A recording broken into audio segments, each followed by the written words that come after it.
इतिहास काल में देखा जाए तो आप देखिए इतनी निरंकुश सरकार कभी हिंदुस्तान में नहीं है।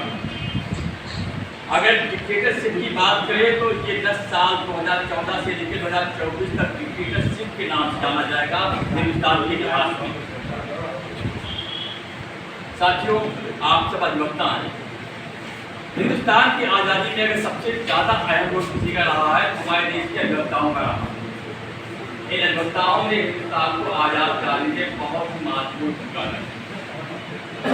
उस समय 1947 में अगर गोले अंग्रेजों को भगाने का काम किया गया था तो आज आप अधिवक्ताओं की जिम्मेदारी बनती है कि आप लोग इन काले शासकों को डिक्टेटरशिप को लाने का काम करें। देश की मीडिया इसे आप चौथा स्तंभ कहते हैं। वो तो मोदी जी के घुटनों में है, उससे ऊपर उठने का काम कर ही नहीं है।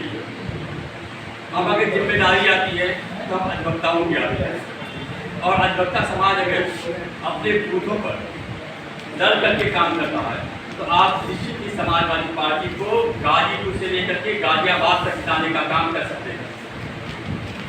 मेरी आप लोगों से गुजारिश है कि आप लोग गाजीपुर और बलिया की दोनों लोकसभा सीटों पर समाजवादी पार्टी के प्रत्याशी बहुमत से जिताने का काम करें। साथियों, देश में निरंकुशता इस हद तक बढ़ गई 4 लाख करोड़ रुपए का इलेक्ट्रल बॉन्ड का घोटाला हो रहा है और जनता तक इस बात की सुविधा नहीं दी जाती है। ये बात जनता के बीच फैलाई जा रही है कि तो 5 किलो राशन दे। क्या हमारे आने वाली पीढ़ी 5 किलो राशन मिल जाती है? या हमारे आने वाली पीढ़ी को रोजगार चाहिए, हमारे आने वाली पीढ़ी को MSP के दाम चाहिए जो किसानों को चाहिए, जिससे हमारे देश की अर्थव्यवस्था आगे बढ़े। ऐसे हालात में आपको 2024 का चुनाव अगर मैं कहना नहीं चाहता मगर कहना पड़ रहा है कि लोकतंत्र का ये आखिरी चुनाव होगा अगर भारतीय जनता पार्टी जीत जाती है तो। इसके बाद शायद कोई चुनाव हमें आपको देखने को मिले।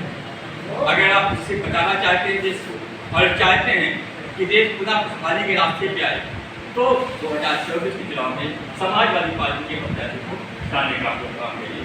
इसी के साथ मैं अपने सब तो